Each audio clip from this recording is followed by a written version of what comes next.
The sky was dark and full of broken smoke. The war had ended many months ago, but the land was still bleeding. Ruins of buildings stood like broken teeth, and the wind carried the smell of ash. A lone human explorer walked through the silence, his boots pressing dust into the cracked ground. His name was Captain Elias, a soldier who had seen too many battles and yet could not find peace. He was searching for scraps, not for himself, but for the small group of survivors hiding in the mountains. Every day he walked far, hoping to find food, water, or medicine, but most days he returned with empty hands. This world was once alive with green fields and shining rivers, but now it was a graveyard. The stars above watched without mercy, silent and cold. As Elias moved deeper into the ruins, he heard something unusual. At first, he thought it was the wind whistling through broken metal, but then the sound came again, soft, trembling, like a child's cry. His heart stopped for a moment, because no human children were left here. All had been evacuated or lost. So what was this sound? He followed the echo through a narrow street, the walls black with fire marks. The sound grew clearer, fragile, weak, yet full of desperate life. It was not human, not fully, but it carried the same pain, the same hunger. At the end of the street, inside a half-collapsed shelter, he saw her, an alien mother, her skin pale like silver stone, her eyes large and glowing faintly in the dark.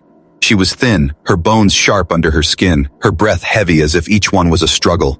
In her arms, she held a tiny child, even weaker than her. The child's chest rose and fell slowly, a soundless cry escaping its mouth. Elias froze, his hands tightening around his weapon. His first thought was danger. Her kind had been enemies in the war. He had fought against them, seen them kill his people. But now, in front of him, she looked nothing like a soldier. She looked like a mother about to lose her child. The alien mother raised her head and saw him. Her lips trembled as she tried to speak. Her voice cracked like dry earth. "My milk has dried up, human. My baby hasn't eaten for days." Her words were weak, almost broken, but each one struck Elias like a blade. For a moment, neither moved. The ruined world was silent except for the faint cry of the child. Elias felt his chest tighten, memories rising like smoke in his mind. He remembered when he was a boy, hiding in the ruins of his own city. He remembered hunger that twisted his stomach like knives. He remembered the cries of human children, not so different from this alien child. Still, he hesitated. This was his enemy. He had sworn never to trust them, never to forget what they had done. But the mother did not look at him with hatred. She looked at him with tears, with fear, with hope, a hope so fragile it could shatter with one breath. Elias stepped closer, slowly, his weapon still in his hand. The mother did not move away. Instead, she lowered her head, as if surrendering her life to him. She whispered again, her voice shaking, "Please, help my child. Not for me, for him." The baby let out a weak sound, softer than a whisper. Elias looked down and saw eyes too tired to stay open, the tiny body trembling from hunger. His own heart pounded louder than the wind, louder than the silence, and for the first time in many years, Elias felt afraid, not of death, not of war, but of the choice standing in front of him. He could walk away and no one would know. No one would blame him for leaving an enemy to die. But deep inside, he knew he would never forget. He would carry the image of that starving child forever, and it would haunt him more than any ghost of war. Elias lowered his weapon, the metal clinking against the rubble. The alien mother's eyes widened with shock, then softened with tears. She hugged her child closer, whispering words in her own tongue, words Elias did not understand, but he understood the feeling, the raw and desperate love of a parent, a love that crossed the boundaries of species, war and hate. The wind howled again, carrying dust across the ruined street. Elias stood still, staring at them, knowing his life had just changed. This was no longer about scavenging food or surviving another day. This was something greater, something dangerous. And as he looked at the fragile child in the alien mother's arms, he realized his journey had only just begun. The alien mother's breath was shallow, her arms trembling as she held the child close. Her silver skin seemed dull under the fading light, and her once bright eyes were clouded with pain. Captain Elias stood a few steps away, his boots sinking into the dust of the ruins. The war-torn land was silent around them, but inside his chest the storm was loud. The mother looked at him with a strange mix of fear and courage. She was afraid of what he might do, yet she dared to speak. Her lips moved slowly, each word heavy. "We fought, your kind human. We fought until nothing was left. But now, look at me." She lifted her child higher, showing the tiny body that was barely moving. "Look at my son. He has not eaten for many days.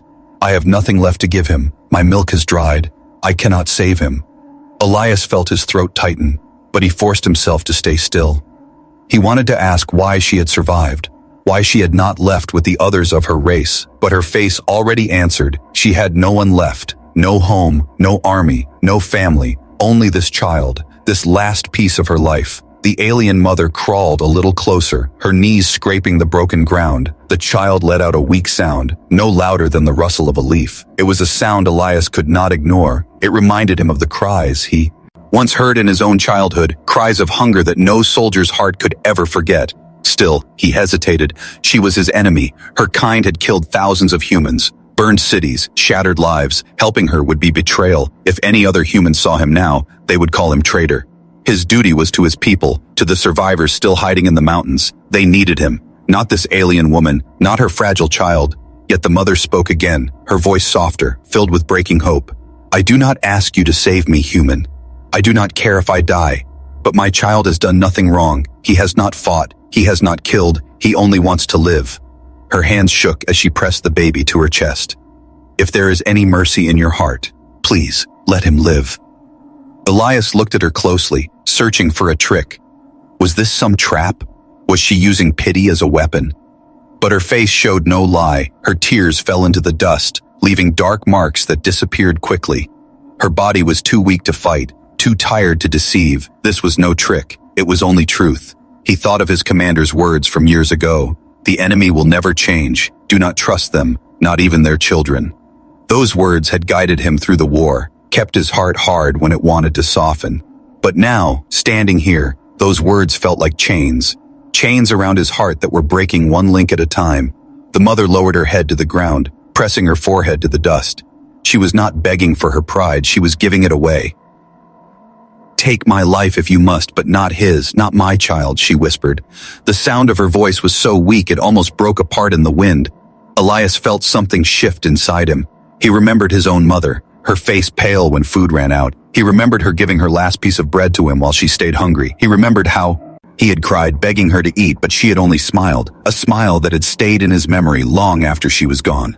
The alien mother before him was no different. She was a mother fighting her last fight, not with weapons, but with love. A love so desperate it reached across the walls of war, across the boundaries of species, and it reached him, cutting through the armor around his heart. Still, fear gripped him. If he helped her, what would his people say? Would they reject him? Would they see him as weak? He had always been a soldier, a protector of his kind. But now, faced with this child, he felt more like a human than a soldier. He took a slow breath, his voice rough. There is no food left here, not even for my own people, he said. The mother raised her head, her glowing eyes wet with tears. Then please, search, human. You are stronger than me. You can walk where I cannot. Find anything, even a little, enough to keep him alive. Her plea was like fire, burning in his chest.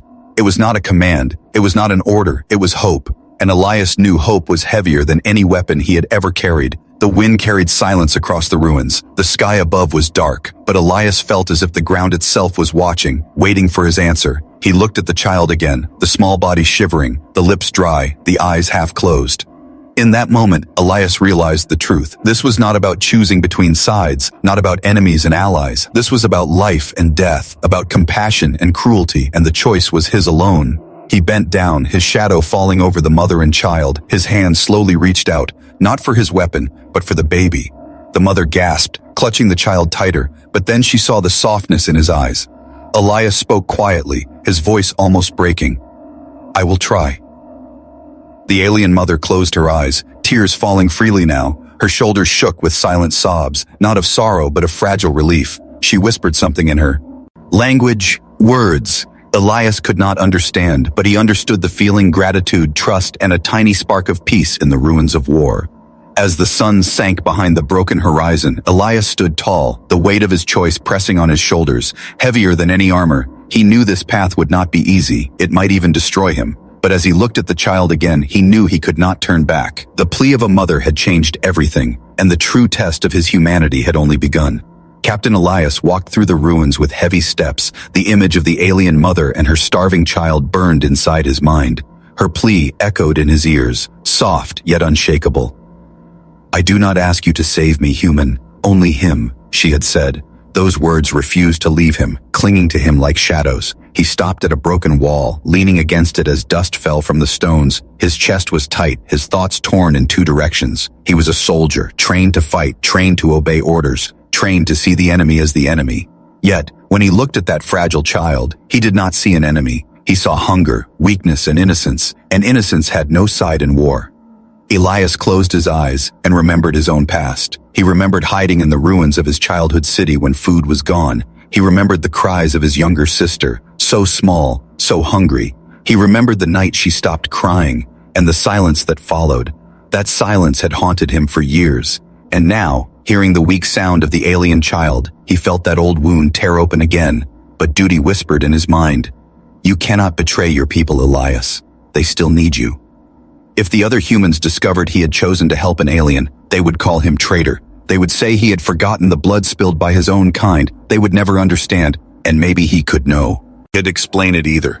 He pressed his fists against the wall, his knuckles white. What was the right choice? To walk away and keep his loyalty to humans, or to stay and risk everything for an alien child? He thought of the survivors waiting in the mountains, hungry, weak, but still alive. Every day he searched for them, yet he had found nothing. How could he justify helping an enemy when his own people were suffering? The wind blew across the empty street, carrying whispers of the dead. Elias lifted his head and looked back at the shelter where the mother and child waited. They were too weak to move, too weak to survive without help. If he left, they would die before the next sunrise. He knew it, and the thought pressed on him like a weight he could not drop. He turned his gaze to the horizon, where the mountains stood far away. Somewhere there, human survivors were counting on him. Would they forgive him if they knew he had chosen mercy over loyalty, or would they cast him out, leaving him with nothing but guilt? The memory of his commander returned to him. The enemy's children will grow into soldiers. Kill them now and save the future. Those words had been taught as truth during the war, but now Elias felt those words breaking inside him. Could he really look at that child and believe it was born guilty? Could he truly believe a baby deserved death simply for being born to the wrong race? He shook his head, sweat dripping down his temple. The war was over, but inside him the war still raged. One side of him screamed duty, loyalty, survival. The other whispered compassion, mercy, humanity, and both sides pulled at him until he felt he would break apart. He crouched on the ground, pressing his hands into the dust. The world was silent, watching him, waiting for his decision. His breath came heavy, his mind spinning. He had killed many in battle, yet never had he felt so powerless. Because this choice was not about guns or orders, it was about his soul. At last he stood, his face hard, but his eyes troubled. He whispered to himself, "If I let them die, I will carry it forever. If I help them, I may lose everything, but at least I will remain human." The word human echoed strangely in his mind. What did it truly mean to be human? Was it blind loyalty, or was it compassion that reached beyond blood and borders? Slowly, he walked back toward the shelter. The alien mother looked up as he entered, her glowing eyes wide with fear. She expected rejection, maybe even death. But instead, Elias placed his weapon aside, lowering himself to the ground. "I will search for food," he said, his voice low. "I do not promise success, but I promise I will try." The mother's lips trembled, tears forming again. She held her child tighter, whispering something Elias could not understand, but he felt the meaning, gratitude mixed with desperation. Her eyes shone faintly in the dark, as if the smallest spark of hope had returned. Elias sat in silence for a moment, staring at the child. He wondered if this small creature might one day grow into a soldier. But right now, it was only a starving child. And if saving a life was betrayal, then perhaps betrayal was the truest form of humanity. The dilemma did not end. It grew heavier, for now he had made a choice. But he knew it would lead to harder trials ahead. Would he face his people and defend his actions? Or would he hide his mercy like a secret wound? Would the child live, or would his efforts end in tragedy? The questions had no answers. Only time would reveal them. The night was falling, covering the ruins in shadows. Elias tightened his belt, preparing for the search ahead. The mother watched him closely, not with trust, but with fragile hope. The child let out a weak sigh, its tiny hand twitching against her cheek. And Elias felt something inside him settle, not peace but determination. Whatever the cost, he would not let this plea go unanswered. The night spread across the ruined world, heavy and cold. Shadows stretched long between the broken buildings, and the silence of death filled the air. Captain Elias tightened the straps of his pack and lifted his weapon. The alien mother watched him from the shelter, her silver eyes dim but filled with a fragile spark of hope. She did not speak, but her gaze followed him as if praying that he would return. Elias stepped into the darkness, his boots crunching against glass and ash. The child's weak cry still echoed in his ears, pushing him forward. He did not know where to look, because food was almost gone in this ruined land, but he knew he had to try, even if it meant risking his life. For the first time in years, his mission was not for his own people, not for war, but for the survival of one fragile life. He moved through the ruins of the marketplace, once full of voices and trade, now silent and broken. Shattered stalls leaned against each other like skeletons, their wooden bones cracked and burnt. He kicked aside debris and searched, finding nothing but dust and twisted metal. Still, he pressed on, deeper into the heart of the dead city. The air grew colder and the streets darker. From the corner of his eye, he saw movement, quick and silent. His hands tightened on his weapon, his heart pounding. A pack of scavenger beasts slipped out from the shadows, their bodies thin, their glowing eyes locked on him. They had survived the war feeding on corpses, and now they looked at Elias as if he were their next meal. He raised his weapon and fired, the sound cracking through the silence. One beast fell, the others hissed and scattered into the dark. The echoes of gunfire rolled across the ruins, but Elias did not wait. He knew the sound might draw other dangers, machines left from the war, or worse, desperate survivors who had lost their minds. He hurried forward, every step a gamble, every shadow a threat. After some time, he reached the old supply depot. The building was half destroyed, its roof torn open, its walls black with soot. But if food still existed anywhere, it would be here. He pushed through the broken door, his flashlight cutting into the dark. Dust filled the air, making him cough as he moved between fallen shelves. His eyes scanned the ground for anything at all. At first he found only empty boxes and shattered cans. He cursed under his breath, his shoulders heavy with failure. But then, hidden behind a fallen beam, he saw it, a sealed container, old but intact. His hands shook as he pulled it free and forced it open. Inside were packs of dried rations, cracked but still edible. It was not much, but it was life. Relief flooded him, but it lasted only a moment, because the ground suddenly shook and a deep hum filled the air. Elias froze, his flashlight trembling in his hand.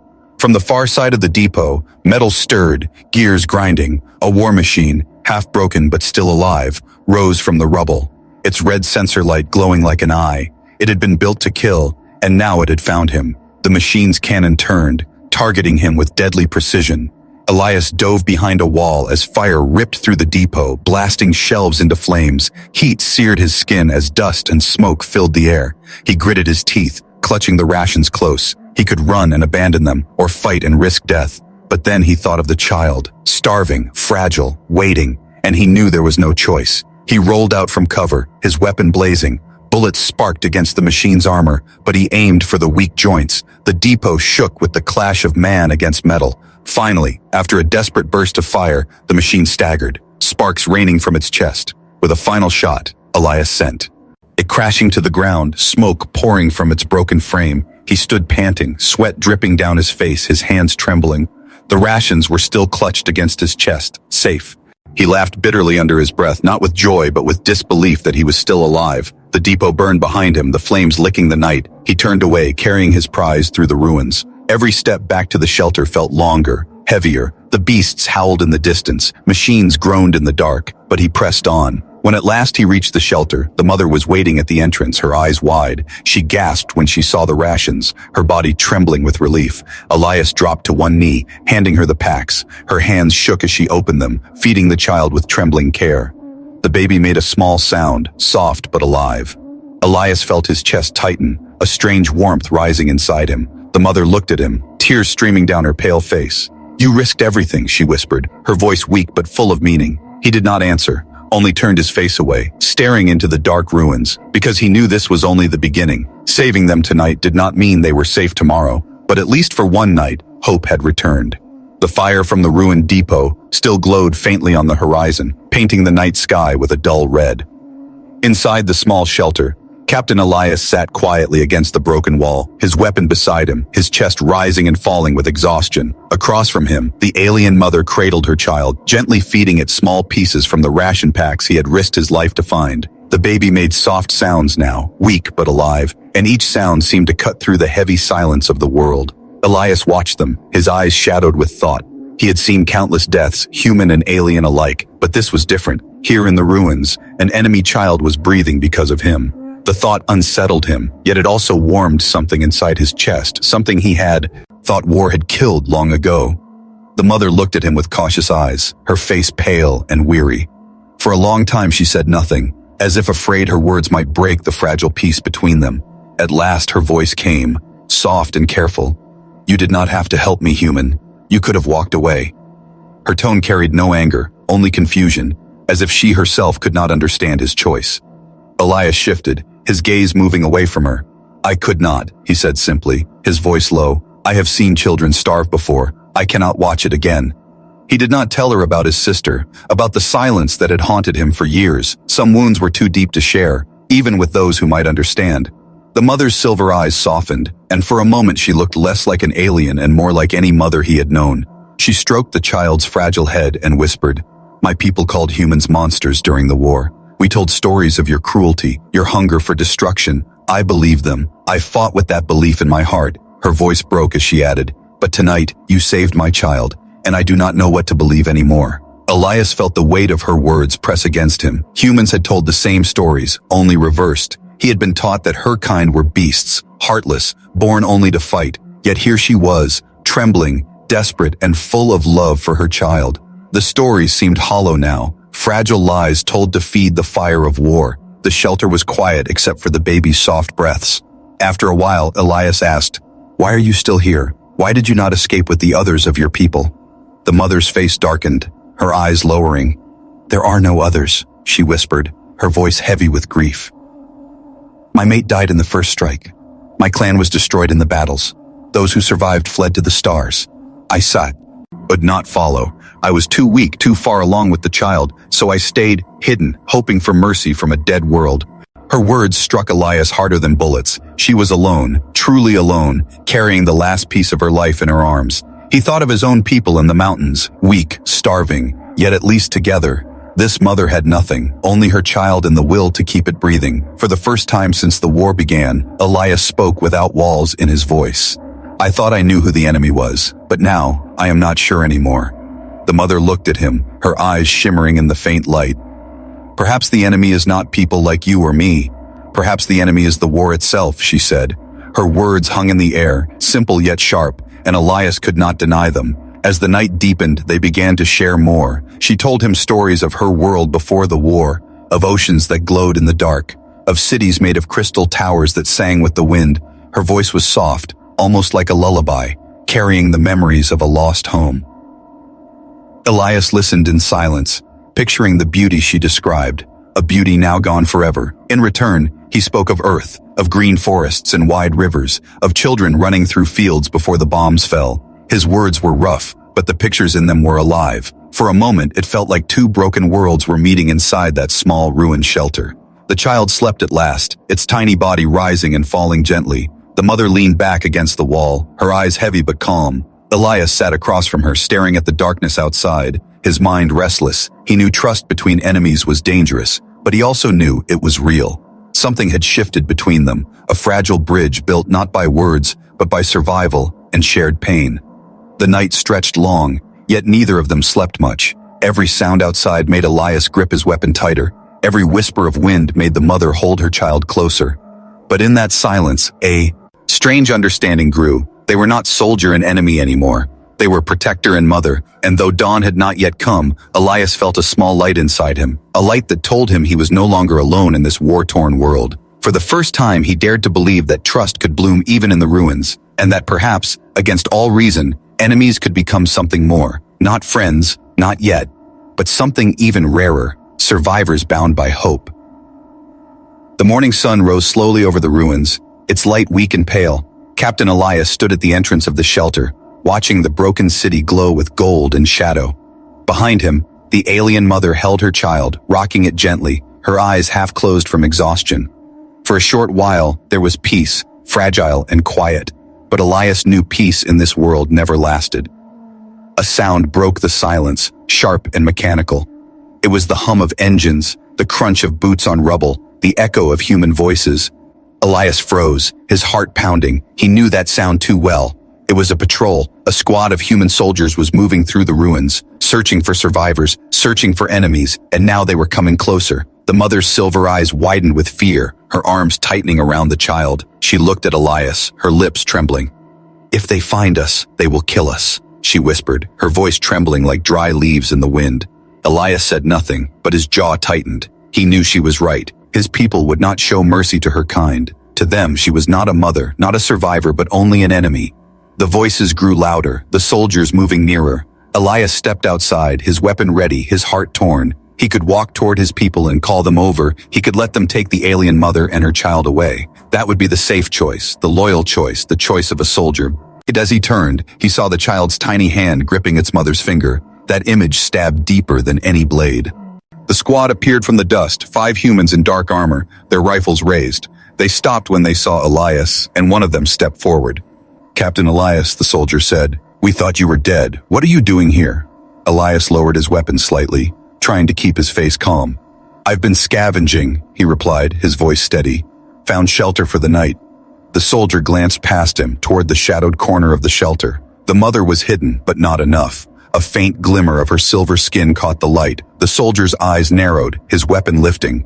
"There's something in there," he said sharply. "Show us," another added, their boots crunching closer. Elias felt the world slow around him. If they saw her, it would be over. He stepped into their path, blocking the entrance, his voice hard. "It's nothing, only rubble," he said. But the soldiers did not believe him, their eyes suspicious, their weapons aimed. "Move aside, Captain. You know the rules. If there are any aliens alive, we finish them." The words struck him like a hammer. Rules, orders, loyalty, all pressing against him. He remembered his commander's voice, telling him never to hesitate. He remembered the faces of his people, thin, starving, desperate. And now he remembered the plea of the mother, the cry of her child. All of it clashed inside his chest, louder than the soldiers shouting, louder than the wind. "Step aside, Captain," the soldier repeated, his tone sharp with command. Elias gripped his weapon tighter, his knuckles white. Every part of him screamed to obey, to follow orders, to remain loyal, but his heart spoke louder. If he obeyed, the child would die, and he would never again be able to call himself human. He took a slow breath, his voice low. "There is a child in there," he said.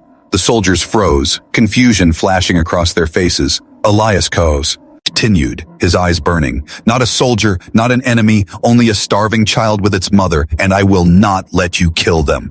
The squad leader's face hardened, his rifle lifting higher. "Have you lost your mind, Captain? This is treason. They are the enemy. Their children grow into killers. You know this." Elias shook his head, his voice rough but steady. "No, I know hunger. I know pain. I know the cries of children who did nothing to deserve death. If that is what it means to be human, then I will not be that kind of human." The air grew tense, the soldiers shifting, their weapons pointed at him. For a moment, Elias thought they would fire. He stood tall, his body blocking the entrance, ready to die if he must. The mother inside held her breath, clutching her child against her chest. The silence stretched long, sharp as a blade. Then, one of the younger soldiers lowered his rifle, his eyes uncertain. "Captain is right," he muttered. "I saw my sister starve in the camps. I cannot watch another child die, even if it is not human." The others hesitated, glancing at each other. The squad leader cursed under his breath, but his weapon wavered. The wall of hate was cracking, even if only a little. At last, the leader spat into the dust and lowered his rifle. "This is madness, Elias, but I will not kill you for it. Keep your secrets, but do not expect mercy when command finds out." With that, he turned, leading the squad back into the ruins, their voices fading into the distance. Elias stood there for a long time, his chest heavy with relief and fear. He knew this was not victory, it was only survival. His choice had marked him, and soon the weight of it would fall upon him fully. But as he turned back into the shelter and saw the mother's tears of gratitude, saw the child breathing softly in her arms, he knew he had chosen rightly, and that was enough, at least for now. The ruins were quiet again, but the silence felt heavier than before. Captain Elias stood at the entrance of the shelter, staring at the dust-filled horizon. The soldiers were gone, yet their words still echoed in his head. Treason, enemy, madness, all sharp and cutting. He knew this was not the end, it was only the beginning of a storm. Inside, the alien mother rocked her child, tears slipping down her silver cheeks. Her glowing eyes watched Elias with a mixture of fear and wonder. He had stood against his own people to protect her. For her, that act was beyond belief. For Elias, it was the only choice he could live with. He lowered himself to the ground, his weapon resting at his side. The child's faint breathing filled the shelter like a fragile melody. For a moment, Elias let himself breathe, his shoulders easing for the first time since dawn, but he knew peace would not last. The squad leader would report what happened, and command would hear of it. When they did, Elias would be hunted, not honored. The mother broke the silence, her voice trembling but full of emotion. "You risked everything, human. For me, for my child. Why?" Elias lifted his eyes to hers, his voice rough. "Because if I had walked away, I would not be human anymore. I would be something hollow, something dead inside." The words surprised even him, but as he spoke them, he knew they were true. The mother bowed her head, whispering something in her own tongue. It sounded like a prayer, soft and broken. When she looked up again, her eyes shone with gratitude. "Perhaps your kind are not monsters," she said quietly. "Perhaps humanity is not what I was told." Her words struck him deeply. For so long he had believed his people were broken, destroyed by war and hate. But now, in this ruined shelter, in the eyes of his former enemy, he felt something new, a reminder that being human was not about blood or power. It was about compassion, the courage to do what was right, even when the world called it wrong. Hours passed, the sun climbing higher. Elias knew he had to decide what came next. Stay hidden and protect the mother and child in secret, or face his people and tell them the truth. Both paths were dangerous, but only one could change anything. He stood, his decision hard in his chest. "I cannot hide you forever," he said, his voice steady. "Soon others will come, and if I lie again, they will kill us all. But if I show them the truth, if they see what I see, maybe, just maybe, it will change something." The mother's lips parted in shock. "You would risk your life for that," she whispered. "Yes," Elias answered, "because if we keep killing children, then humanity is already lost." The next day he walked with them through the ruins, the child wrapped gently in the mother's arms, their steps slow but steady. The path was long, and danger lurked in every shadow, but Elias led them with determination, his eyes set on the mountains where his people waited.